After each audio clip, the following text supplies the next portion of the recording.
Hey world, this is Jamie, host of the Jamie and Genty Show, broadcasting live each week on Tuesday at 12 p.m. from Fishbowl Studios. Log on to hear sports talk from basketball to football and view your feedback on the biggest sports news you want to talk about from around the world. So be sure to log on each week Tuesdays at 12 p.m. to catch the Jamie and Genty Show. Hope to see you soon on Fishbowl Radio Network. Jump in. All right. Welcome to the Jamie Genty Show right here on Fishbowl Radio. My name is Jamie, and welcome to Tuesday. It's October the 11th, 2022. Oh, side note, one day away from my birthday. So with that being said, tomorrow's my birthday, guys. Okay, a little disclaimer, but that's not why we're here. We're here because we are talking about the 5 takeaways from the Dallas and the Rams game. Now, what we think? Was it perfect? No. Was it great? No. It was good. Just a good win. A good 4-1 team. We're tied up with the Giants for second place. We got the Eagles coming up 5-0. I will dive into that game later on. But let's just recap on this game and my takeaways on it. So let's start with the quarterback, number one. The quarterbacks, Cooper Rush. Cooper Rush went 10 for 60 for 102 yards, and, he got sacked 3 times. He didn't throw a touchdown pass, he didn't throw an interception. But I do worry about the sacks, guys. Even though Aaron Donald was going to get his, he got his, but Jalen Ramsey got the other one. Was there enough protection that Cooper Rush was able to throw the ball? I think that was enough, but we can't have stall offensive plays. Okay, we barely won this game throwing the football. You can't win a game when you throw for 100 yards. For just 100 yards passing. We can't do that. We got to be. That's the play calling. We have to be open. Since now Cooper Rush knows the offense, we have to open plays. We got to open the playbook for him to work his magic. If he sees something out of the defense, out of the ordinator from the defense, he can call audibles like he's been doing. But at the same time, we got to open up the playbook. We got to score more than 20 points to win games later on. Now we can't bank everything on the defense, even though the defense has been legit. But our offense, we got to be explosive. We got the team, but we have to make explosive plays, and that's what Cooper Rush is not going to do. He's going to be conservative. He's going to play his game, but do I think he should take the next step? I mean, yeah, absolutely, because we got the Eagles, we got the Lions, we got the Bears, then we got the bye week, then we got the Packers. So our schedule gets tougher and tougher and tougher. Even though you say, the Lions and the Bears are no joke. Well, the Lions and Bears are not that good. Well, they're not jokes either. I mean, they're a decent team. So any team can upset a team at any time. So with that being said, we got to open up the playbook for Cooper Rush. He didn't play that bad. He didn't play terrible. It was good enough to get a victory. And for those Dallas fans on social media, I always follow them, right? So would you rather have a quarterback that throws 300 yards a game, or would you rather have a quarterback who's conservative? I'd rather have my quarterback be explosive, like a Dak Prescott, like a Josh Allen, like I'm not even going to say Aaron Rodgers, because Aaron Rodgers is not that, but he gets the job done, So I want my quarterbacks to be explosive, guys. We can't have conservative game manager and all that stuff. I mean, it's great, but at the same time, let's slow our roll and say, Cooper Rush is better than Dak. There's no way he's better than Dak. No, he's just a guy that's getting the job done. Was a great running game, which we're going to talk about next, and a fabulous defense. That's what it is. I mean, we don't have enough receivers on the outside. Even though I'm still waiting for CD to be elite. We're still. I mean, I don't know when he's going to do that, but I'm still waiting for that elite game from CD Lamb. And when I talk about elite, is having 10 for 100 yards. That's it. But let's talk about Matthew Stafford, the local boy. You know, Matt, you know, I love you, man. But this was not your best game, okay? You threw for 300 yards. You threw a touchdown. You had an interception, but we can't blame you because you didn't have an offensive line. Your playing was three different guys on the line. The first 5 games you've been suffering the offensive line, and that's not your fault, Matt. We know you're a decent quarterback, but at the same time, the offensive line has to come through. I mean, you can't remove parts in every game to fit what's best. We got to stay consistent. That's why I always say the Cowboys, you know, offensive lines got to stay consistent. Even though we had, you know, even though our left tackle, our left guard, we had our left tackle got beat. Tyler Smith, our left guard was in and out. Jason Peters did not play this game because he was hurt. So, with that being said, you got to have the offensive line for you to have protection. And you didn't have protection this game. We had 5 sacks, guys, against Matt Stafford. You know, that's good enough for us. But you can't avoid the sacks. He's not a mobile quarterback. He's just a pocket quarterback, a quarterback who can stand in the pocket and deliver decent throws. But, hey, I'm not on their side. All right, number 2, let's get to the running backs, guys. Let's get to Tony Pollard. 8 carries for 86 and a touchdown. Now, what do we think? Do we think he should start full-time, or do we say, you know, well, we got to keep, you know, interchanging him off the bench? I say keep interchanging off the bench. I think Zeke is still the main back on this team, you know, even though he had 22 for 78. But I will keep a decent eye on Pollard starting soon. Being a full-time starter, I don't think it's always good to have 2 great running backs, right? Which we have, but at the same time, it goes game by game by game on what the defense is rolling out, what is, you know, who can get the most, what the defense is substitute, or what's, you know, if they're going to be playing 8 in the box or 7 or whatever the case may be. But this was their best game, and let me tell you, you know, even though Zeke has not lost a step, let's not get that twisted, guys. He has not lost a step. Like, you talk about pounding the ball, which you had to do there against this team, because this team is worried about the pass than the run. So I like the play calling of getting our backs involved and pounding the rock. So, which in that case, I like that. Number 3, the defense comes through again. We have 5 sacks. You know, let's give a shout out to Dorrance Armstrong. Like, he was a difference maker in this game.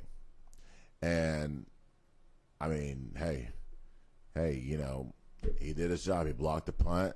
You know, he created pressure to the point where the first scoring drive happened was Tank Lawrence taking the fumble for a touchdown. You know, just out bullying the right guard, the left tackle, the left guard. That's what we talked about. You know, guys staying together. But yet, Dorrance Armstrong says, you know what, I want to get through and get to Matt Stafford and cause a fumble. That was the first score. The defense is legit to win the championship. I do think that, you know, let's not get too excited, because, you know, even though defense wins championships, we still got numerous games to play. We got to continue to build on winning streak. We got to continue to build on our great defensive play. Michael Parsons had one of those 2 sacks, and he was playing hurt. He hurt himself around the second quarter, And so I'm interested to see what happens throughout the week, whether he's ready to go on Sunday night or not, which I think he's ready to go Sunday night because it's Sunday night and we're playing the best team in the NFC East. Best team in the NFL, actually. So I want to talk about Trayvon Diggs for a little bit. Trayvon got beat twice, guys. He gave up a touchdown. I heard his apology on Twitter. Trayvon, you should apologize. You shouldn't have to apologize, first of all. It's okay. It happens, man. And, you know, Cooper Kupp ran a crossing route. You know, the other receiver, Ed Tell, can't remember his name, had a deep 54-yard catch. You know, it happens from time to time, you know. You're not going to get every interception, Trayvon. There's times where you got to play defense. There's times where you got to, you know, use your cornerback techniques to be there with the receiver. And he's capable of doing that. It's just, you know, he got beat. You got to pat him on the back and say, you know what, good job. But I don't want you to apologize for that. You know, like take it, you know, go to the sidelines and you know, live another possession. But they all got your back, man. They were just great plays. But other than that, you know, shout out to Anthony Brown. He played physical this game. You know, hey, you know, this defense is legit, guys. Let's get excited because they're great from top to bottom.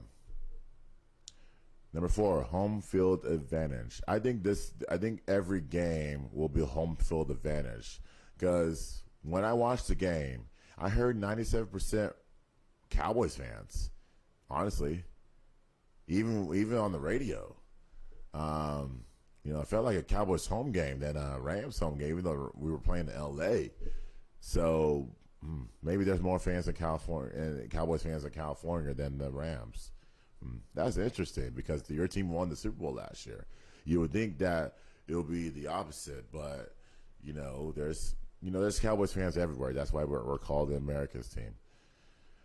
And so, hey, it is what it is, man. But you always want to use bulletin material to get your team motivated for any game. Like we were a 5-point underdog, which to me that's crazy.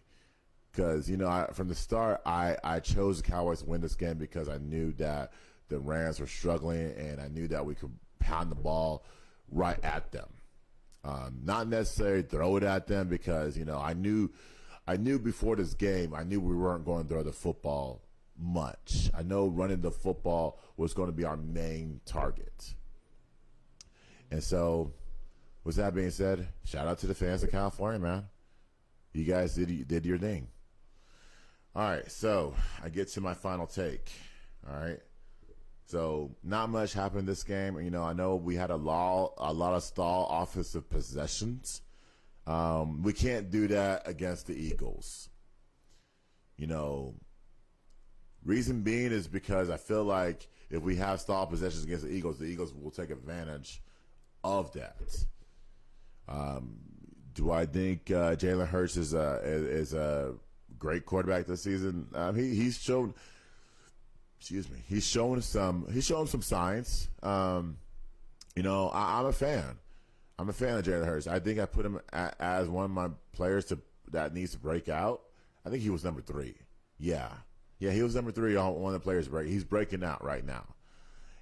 So he's definitely worked on his accuracy. He's you know, he's running a little bit less. Hey, you know, the Eagles got their team. They got running backs. They got the receiver core. They got a tight end. They got the offensive line, obviously. They got a great defense. What should we do against them? You know, right now, this game has to be a mixture of both run and pass. I think that has to be considering who the Eagles are going to throw out there. You know, it's it's one of those things. It's one of those games where it's equally important, but is one of those games where you got to get hit in the mouth if you lose, right? It's like boxing. You get hit, and then you come back again. You hit the person again. You come back again, hit the person again. All that stuff. So, with that being said, guys, we have to. I don't even have a pick right now. It's too early to tell. It's Tuesday. Now, usually Friday, everybody makes their picks. Friday, Saturday, everyone makes their picks. Today's Tuesday.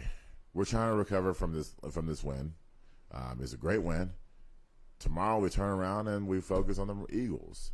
Well, some of them we're going to focus on them right now, but this is a big game in Philly. I think they're going to throw everything at us. Hey, we're playing for first place. Do I think we win this game and gets us to the next step? I mean, it could, but I do want to talk about two players, actually three players, real quick, before we move on to NBA talk. Let's talk about the Cooper Rush and Dak Prescott controversy. So, with that being said, I think every week we're going to talk about this till Dak comes back. Okay, can he grip a football? Can he even make a fist without getting out of the fist, or can he just go without the brace on his thumb? Cowboys fans, guys, Cooper Rush saves this team. Okay. I'm not a big fan of Rush. I'm a big fan of Dak. I love Dak. Dak is explosive. Cooper Rush is conservative when it comes to playing football. So with that being said, this is always going to be the issue. Cooper Rush plays well.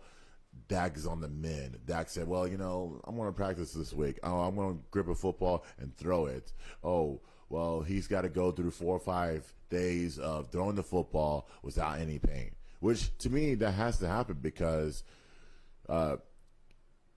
everybody's going to hit that thumb that you had surgery on 4 weeks ago. So instead of resting it, instead of just saying, you know what, guys, I'm going to let Cooper Rush do his thing. Then that gives you time to rest. Let's stop the chit-chat of, okay, well, Dak's going to come back and all this stuff. I know you're going to listen to Jerry on the radio spew some stupid crap saying, oh, well, Dak woke up this morning, he felt great. Like, okay, the man has not touched a football in weeks. We have to be patient, guys. It's not surgery is not an easy fix. It's not, you can't put a Band-Aid on it and then all of a sudden let's go out there and play. You can't do that. Like, I appreciate the willingness to play from that. I understand that. But at the same time, you had surgery 4 weeks ago, and you're saying, well, I'm on the mend. I want to come back. I'm like, dude, no. Like, listen, Cooper Rush is saving this team. Like, I can understand, if we lost 4 straight, then yes, Dak can come in right away. But we haven't. We won 4 straight. We're going to continue to win. Well, I don't know against the Eagles. But if we win, we get the Lions and the Bears in the bye week. Okay? The bye week is your chance to say, you know what? I'm going to pick up a football. I'm going to rest and do all the things and get ready for the hectic schedule in November and December. Possibly January. But if I'm Dak, I sit down and say, you know what? I'm going to take it easy. I'm just going to get treatment every week. And if I can grip a football, we'll go from there. If not, then, Cooper Rush starts again. So I want the Cowboys to say, you know what? Cooper Rush is our starter to further notice. Then after the bye week, you address it. You don't say, let's say Lions or Bears, but they're good teams. We got the bye week in 3 weeks. So let's wait till that time and then we can insert him in. I think we play the Packers on the 13th. So we can insert him in, and then we'll go from there. So just take your time, Dak. We're fine. Don't let Jerry or Steven pursue you into playing when you had surgery 4 weeks ago. That ain't happening. But let's talk about one more player, Dalton Schultz. Okay, Dalton, if you ever listen to this radio, bro, you know I like you. But at the same time, dude, you are hurt. You are hurting us in your protection. You're hurting us in the receiving game. You're becoming of a liability than a solution. Like, you're supposed to be that elite tight end that wants to get paid, but we haven't seen anything from you. I'd rather play those two guys, the Peyton Hendershots and the Jake Fergusons of the world, than you right now. Because you are hurt, bro. You are hurting us. We need protection from that side, especially against the Eagles, because the Eagles can throw anybody, anywhere. But you're a liability more than a solution. Just get healthy, and then be Cooper or Dak's target when they decide to play zone coverage. But I just want you to get better, man. Stop playing so crappy. But with that being said, guys, next week we got the Eagles, man. That's 7:20, I think. Yeah, 7:20 Sunday night, and let's see what happens, man. And we hope for a Cowboys victory. If not, then it's okay, because you know why? It's not the end of the world. We're 4-2. We're fine. Okay? All right. So let's go to the next one. My favorite topic. Let's talk about the NBA, guys. So, the NBA. Let me take a sip of my water real quick. Okay. So, the NBA. We got 5 storylines that you need to watch for in the 2022-2023 season. I got 2 negatives. The first 2 are negatives, and the last 3 would be like semi-positive. Okay, so these storylines will be probably circulated throughout the season, or they might be put to rest. In this case, in my mind, I think that once the season gets ramping up, I think they'll be put to rest. What I mean is, we can't harbor on these situations a lot longer than it should. So number 1, let's talk about the Ime Udoka drama. How is it going to affect the Celtics? What's the Celtics' outlook for their season? But first, let me address this. So Ime, I've been listening to interviews. I've been listening to videos. And here's my take on it. Guys, Ime did a horrible thing. Okay? We understand that. Okay? But, however, we need to blame the lady as well. Okay? The lady does not get a pass on this. Okay? Ime does not get a pass on this at all. Why are we shaming Ime versus the lady? We got 2 consenting partners who say, you know what, we're going to meet up, we're going to hook up. That's telling me these 2 people were in on it. With that being said, we got to shame the other woman, because the other woman, who is married, went after Ime and did their thing. Now, do I think Ime gets another chance with Celtics? I hope so. But on another team, I just don't see it. Ime is my guy, guys. I don't know Ime personally, but I rooted for him to get the job. I didn't root for him in Boston to get the job in Boston. You know, even though it was a surprise to me that he got the job in Boston. You know, I thought he was going to coach Brooklyn. You know, honestly, you know, Brooklyn was what was a better place for him than the Celtics. That was a different time. So, but I just don't like when people, bring up women who work in the organization's faces, because we haven't even seen the women's face, and I hope we see that soon rather than later, because I feel like if the Celtics were to play well and all that stuff, and I think they'll be put to rest, and they'll give the guy Joe Mazzulla, who is the coach now, the full-time gig at 34 years old. And it's not so bad, man.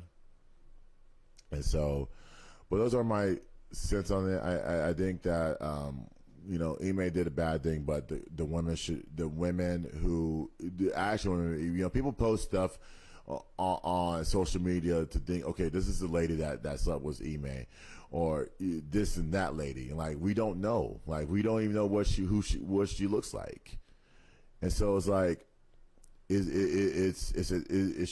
shouldn't be one way street. It should be a two-way street, guys. We should blame him and her because they were consenting.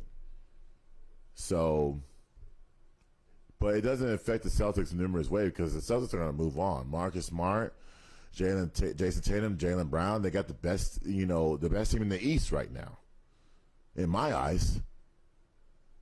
But hey, it could change. But I do want to hear more details about that affair, and I hope somebody will release that soon. But other than that, you guys play basketball, man.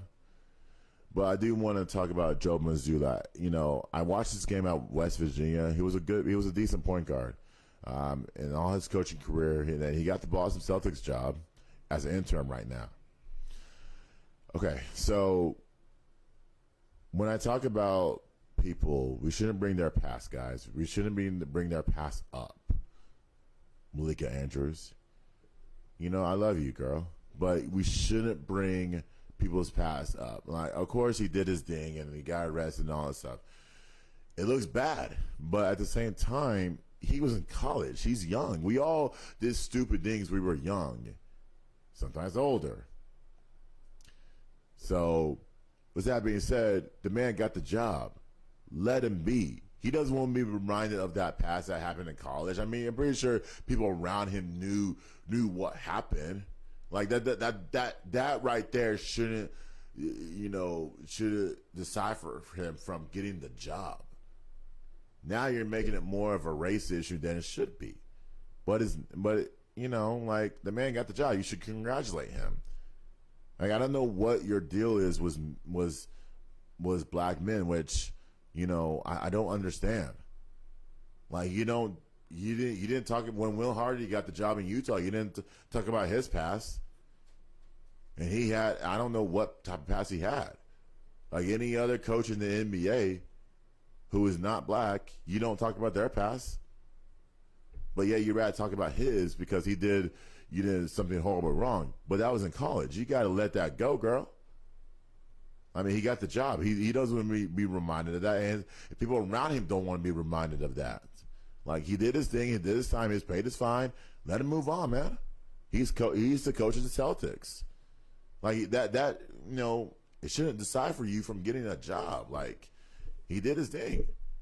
I'm rooting for him. I want him to do well. I honestly want him to get the full-time gig. If Boston decides to say, you know what, we can move on for Ime, we can hire this guy full-time. But no, man, do not bring people's past. Okay, I can understand if they can't correct it. If they continue to do the same pattern again and again, I can understand that. But this man did his thing. This man did his time, okay? And now he got the job in the Celtics. So leave it be. If you want to cheer for him, cheer for him. But don't ever bring anybody's past up. when they're doing good for the world. Or for that team, for that matter. All right, number 2. So, Draymond, okay? So everyone has seen the punch, right?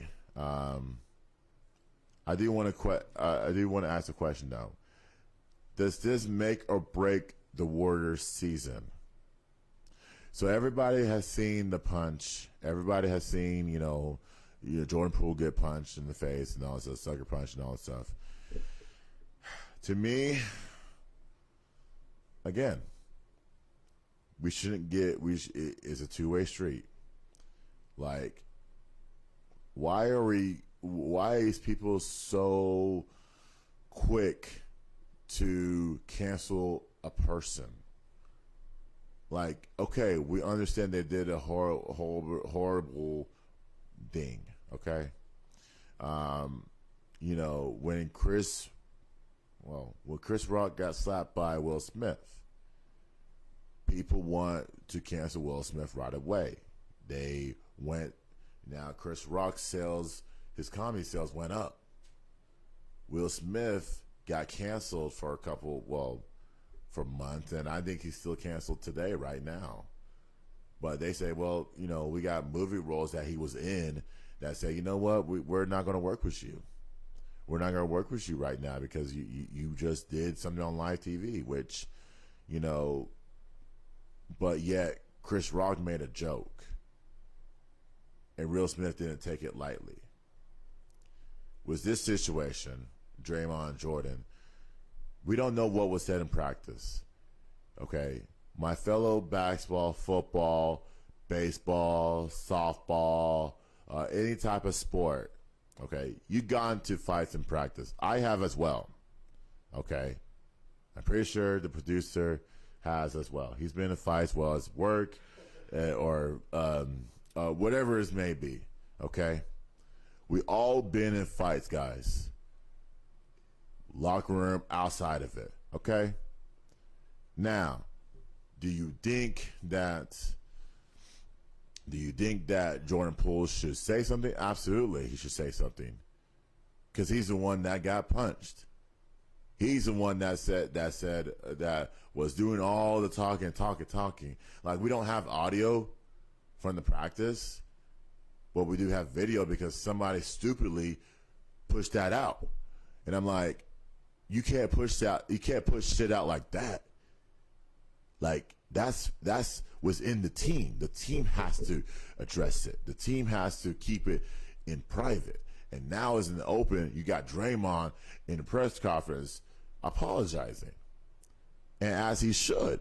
He did the right thing. But yet it's like, you got people like Stephen A. trying to say, we're trying to be the softer guy. And I'm like, Stephen A., you've been around the game for years.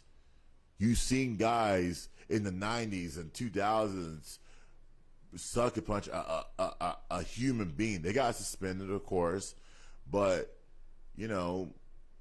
we've seen that. And so I don't like that softer approach, man. What I will say to Draymond is, Draymond, he did, take a break, come back when your mind is right. Jordan does not get a pass on the other hand. Jordan should say something. He was the one that was chirping. When that chirp gets under your skin, you got to do something. I mean, I'm not saying punch the guy. I'm going to say, it'll be different if it was talking about your wife, your girlfriends, or your kids, or your parents. I mean, I can understand that. But we will never know what happened.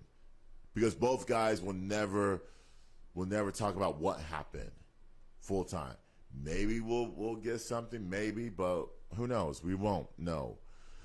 But Jordan, you should say something, bro. But let it be known that was a warning shot. You're not gonna get stuff over me. That's what Draymond was saying. Draymond was very concise when I heard his press conference yesterday. Well, on video. But at the same time, we shouldn't be quick to cancel Draymond or anybody that's in the public eye. He apologized. we can either accept it or we cannot. On the other hand, for me, I accept his apology because it happens all the time in practices. Like I said, it happens all the time in work. Somebody gets under your skin or somebody's not doing the right way, and someone makes a remark. I mean, that you're going to do something. I mean, you're going to do something. What do you expect Draymond to do or anybody else to do when they're getting called out like that, or somebody says something out of the ordinary? What do you expect to do in this world right now? You don't know. You don't know, and that's why everyone's so quick to cancel a person.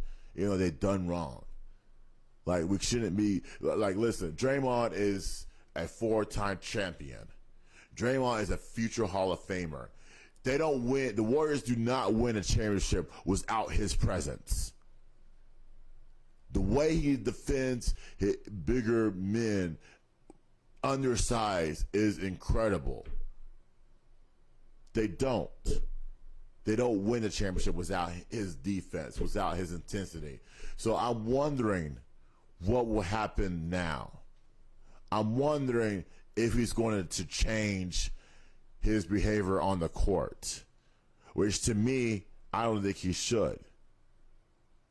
Are we going to see the feisty Draymond, or are we going to see a different side of Draymond? The feisty, I want to see the feisty Draymond. The Draymond, the feisty that gets us a championship. Like, you don't win it just it's like you don't win a trophy without anger. You gotta fight for it. And that's what Draymond is. Draymond's a fighter, man. I mean, not in that sense, but he's a fighter on the court. He gets everyone involved. But I'm not going to cancel him out. I'm not even going to cancel Will Smith out. I never did. I think guys just need to step away, take their time. But at the same time, those that got hit, should come out and address the situation. Like a Jordan Poole. Jordan, please come out and address the situation. You can't hide forever because you're everywhere now. And you can't have people back you up numerous times, man. You can't. Like Draymond said, he took you under your wing. Like, that's brotherhood. Accept his apology and go from there. Talk to him, man. Reach out to him. See how the brother's doing. Because right now he needs it. We shouldn't be quick to ignore people, man. So, and they even talk about, moving on from Draymond. I'm like, to me, no, because you don't move on from a guy that got you championships. Period. You don't move on from me. That the number one priority should be Draymond re-signing with the Warriors. That's the number one priority. Then you can go to Wiggins, Jordan Poole, whoever you want to sign. But number one priority is Draymond because he got you those championship rings. You can say Steph, you can say Clay, you can say Iguodala, you can say Wiggins, but who was the one person that was in that room that when no one wasn't? When Steve Kerr doesn't have a voice, when Steph Curry doesn't show leadership at times. Even though I love Steph Curry, but he doesn't show leadership at times. That's Draymond. And everybody on that team, everybody in that city would agree with what I have to say. Well, some will, but so, yeah. So, Draymond's the first priority if you do re-sign him for the next season. All right, so number 3, let's talk about this Mavericks lineup. Okay.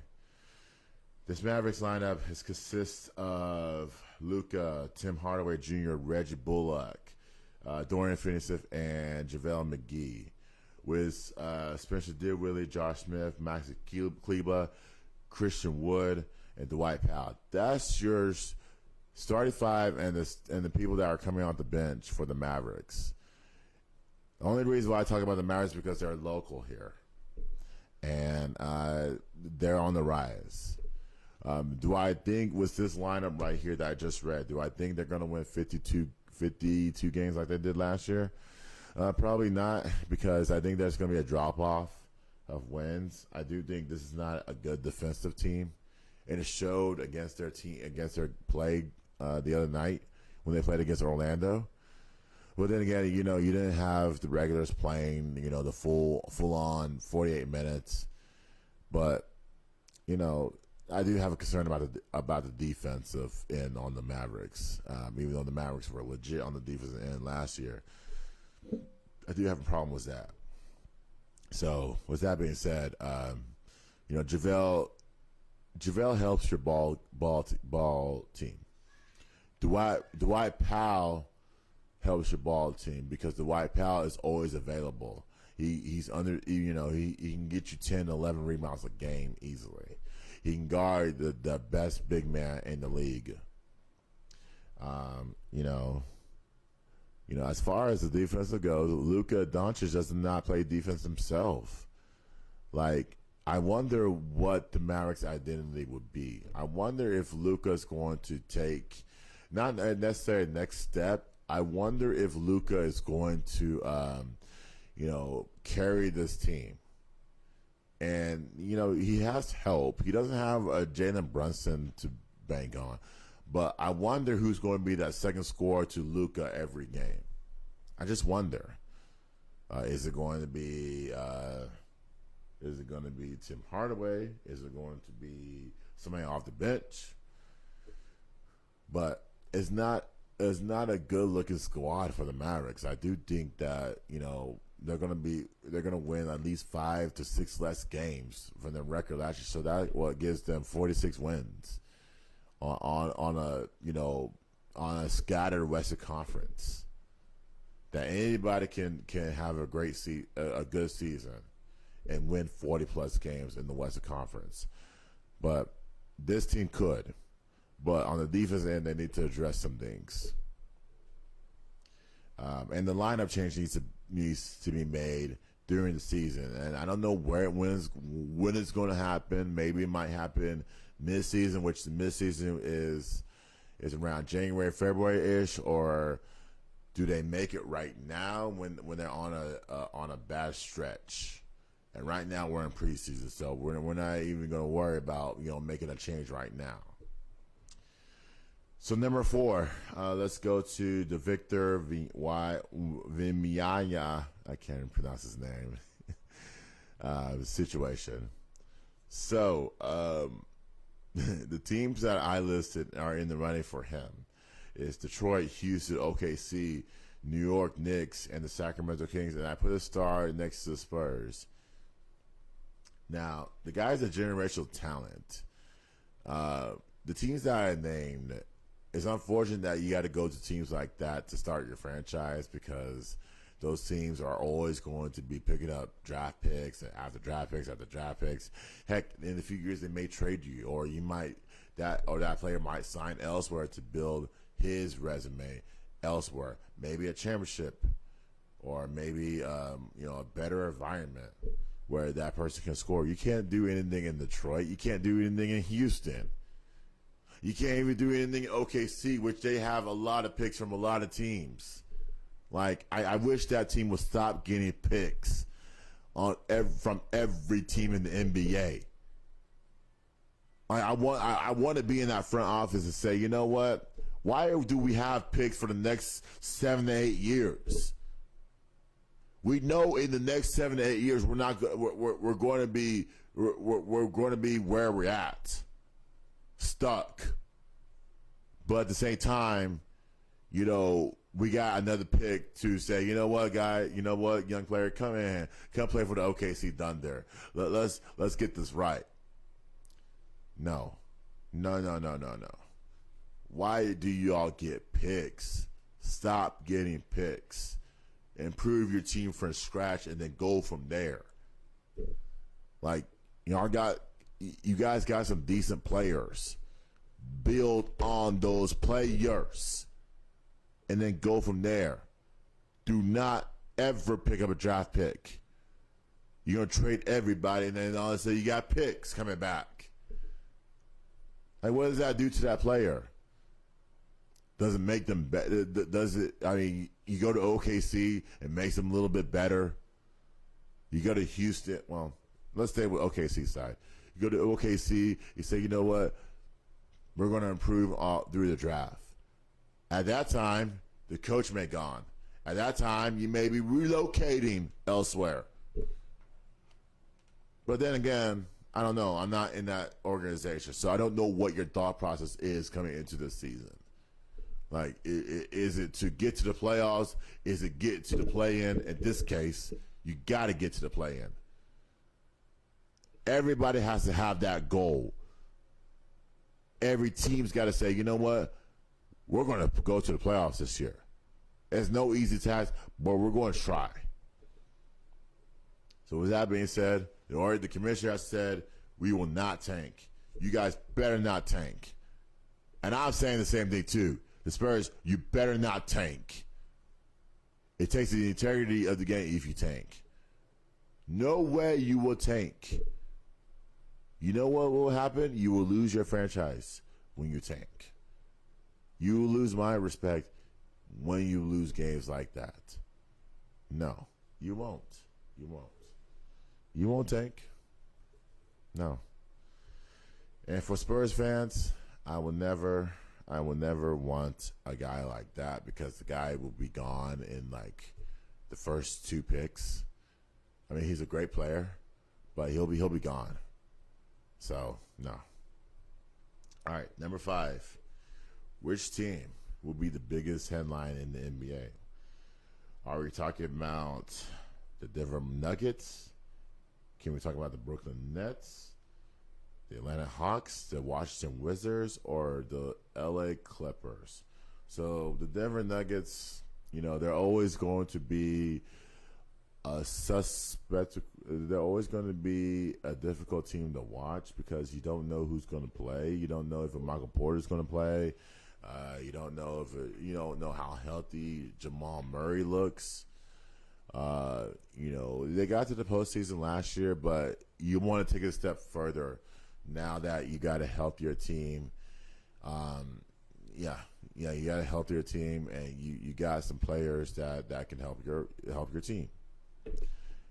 And that's the one team I want to watch out for, the Denver Nuggets. Number 2, Brooklyn Nets. Now,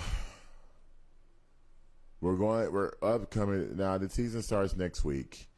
Ben Simmons. Are you running out of excuses? I mean, if you miss a game, what's going to happen? Are you going to be hurt again? Or my question is, what is the excuses? Kyrie, what is the excuses? If you miss games, if you're not hurt, you're going to play. If you need to take time away, you take time away. But you make sure you address that with the team than in the open. But those 2 guys do not have any excuses to miss any games this upcoming season. Period. I don't know what other excuses is out there now. I mean, it feels like everything is in the open now. Everything. So, with that being said, you're running out of excuses. Number 3, Atlanta Hawks. I wonder how this core is going to work. I wonder how the core of DeJounte Murray, Trae Young, works with there was a John Collins and friends. Now, you guys got to the conference finals in 2021. Last season, you just stalled in the second round. Yeah, was it second round? Yeah, it was second round. Yeah. So with that being said, guys, it was the second round. Yeah. Or first round. Second round. Yeah. So, with that being said, you got to think the next step. Now, is my team going to go to the next step? Is my team going to say, you know what? We got to win 50 games. It starts in the regular season. And we know in the East, you will never win 50 games in the East. That's never happened. Well, that's happened a few times. but every year is always going to be up and down, up and down, up and down. So I expect the Hawks to make the top 3 in the East. Number 4, Wizards, Washington. Does Bradley Beal get traded? You obviously see the team that's not going anywhere. The team barely didn't even make the play-in last year. Bradley, is it worth sitting at home every offseason? Is it worth that? I understand you're committed, but at the same time, is it worth sitting at home every offseason early, where you got players like LeBron, John Morant, well, not even LeBron, who's played past April in years. He didn't do it last year, but he's done it for years. Do we say, I want to be traded, man. I want to move on from this team. I want to go to a team that has that it factor already. That the team that has that saying of, okay, well, guys, we're going to do this X, Y, Z. We're going to make this happen. Do I see it in this team? I don't know. I hope so. But things could change in this season. And the Wizards are no exception to that.